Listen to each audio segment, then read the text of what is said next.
Hey, what's up, guys? I got a little something different for you today. With Horizon Forbidden West coming out next week, I wanted to make an Aloy themed hunter, and I wanted to put clips in the top to show how it compares to the way that I play Horizon Zero Dawn. Normally, when I try to clear these areas in Ghosts and make build videos for you guys, I go heavily for speed to show how viable they are in terms of nightmare survival. In this one, I'll be approaching the survival first clear in Ghost the same way I would killing enemies in Horizon Zero Dawn, and I will be providing commentary about why I designed it the way I did along the way. So hopefully you guys enjoyed the video, and we'll go ahead and get started.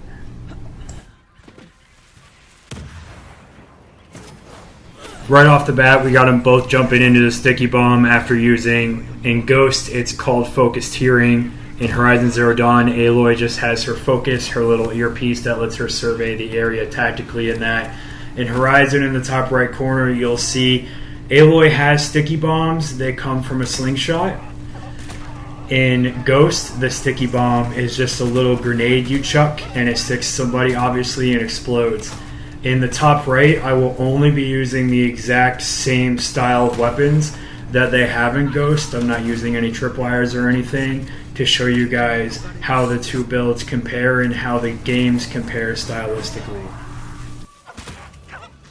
Now, when I think of Aloy as a character, I think of someone who is versatile, tactical, a lot of mobility, adaptable to any situation, but also precise, knowing the right moment and right points to strike. And you're already seeing a lot of that in the way that I'm playing this in Ghost. I'm trying to show them the whole kitchen sink of tactics that I have. I have Way of the Flame. I could go in on melee, have my fire arrows.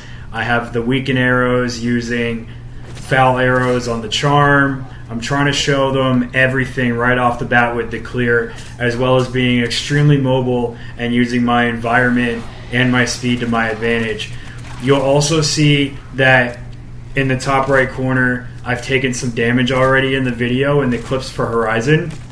I have a healing gourd on the hunter because in Horizon Zero Dawn, if you press up on the D-pad, you have what's called medicinal orch blooms or flowers that you can keep in your stash.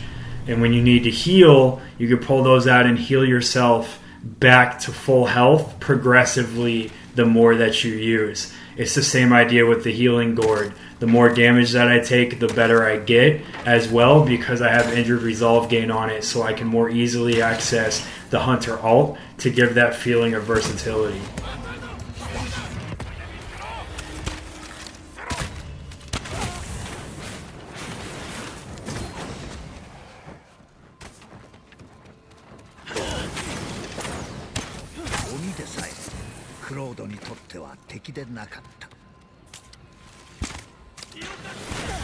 Two things you may also have noticed. Again, I'm making it a point to be extremely mobile, trying to incorporate as many grappling hooks and high ground areas in that I can to simulate the same combat tactics that I would use in Horizon.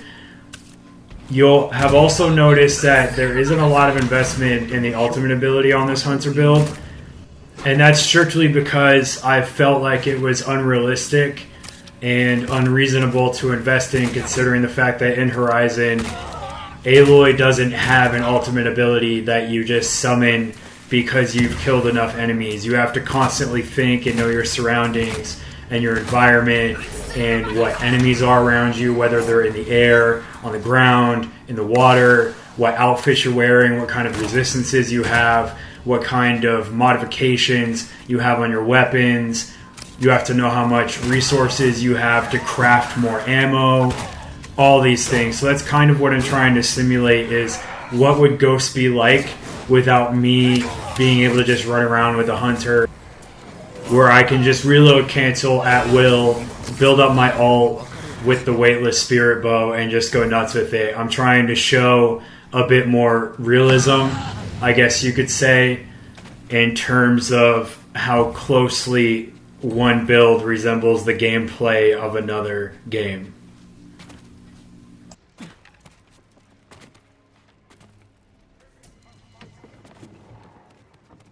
In Horizon, it's not just the mobility and the tactician's mindset that you have. It really does a very good job of really giving the player control to do whatever they want in any situation, to create space, to close a gap, to just approach any kind of fight really any way you want. And that's another thing I'm trying to show in the video. You know, getting close, move away, just strike at the precise time. There's a huge emphasis on doing that, to where the focus, even in Horizon Zero Dawn, when you highlight an enemy, its weak points will actually be listed if it's an enemy that is in your codex, I want to call it. And then you can actually survey the weak points, and they are yellow. In the beginning, when you saw my focus come up and the Thunderjaws parts were yellow on some of them, that's because those are the weak points. They do the most damage. So that's where you want to hit them with the hard point arrows. The same way in Ghost of Tsushima, it's a little bit more obvious. You know, hey, you know, hit them in the head with the arrow. It's going to do more damage, etc., etc.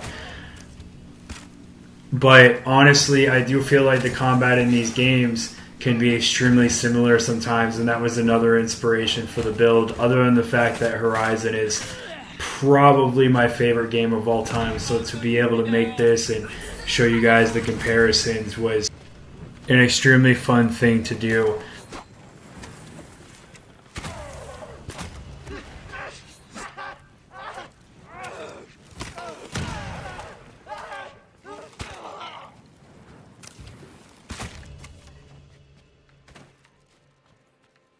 But we'll go ahead and get into the build. I'm going to show comparisons in the top right. You have Aloy's spear simulated with the katana, just both melee weapons. Headshot refund on the weightless spirit bow to simulate Aloy's ability to craft on the fly. Foul arrows on the hunter charm, because just as they weaken in Ghost, when Aloy uses hardpoint arrows to take off a piece of a machine, it weakens them.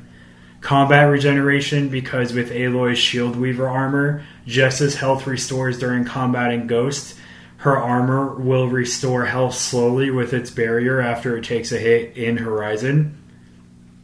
You have the sticky bomb. It's pretty self-explanatory. She has sticky bombs. I have sticky bombs.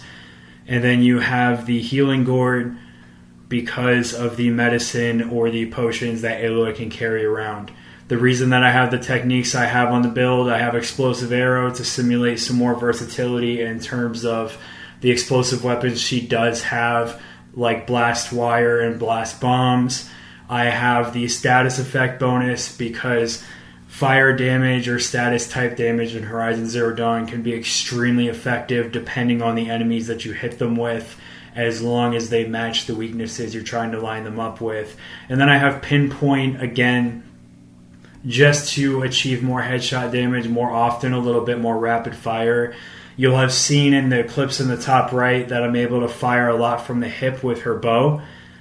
That's something I was trying to simulate a lot during the combat as well. For the outfit, if you're going to go ahead and recreate this, I use the focus piece. Obviously, you need that. It's from Horizon. The Spirit Cinders, because it matches some of the nighttime colors and scenery that is in Horizon, especially the jungle by Meridian.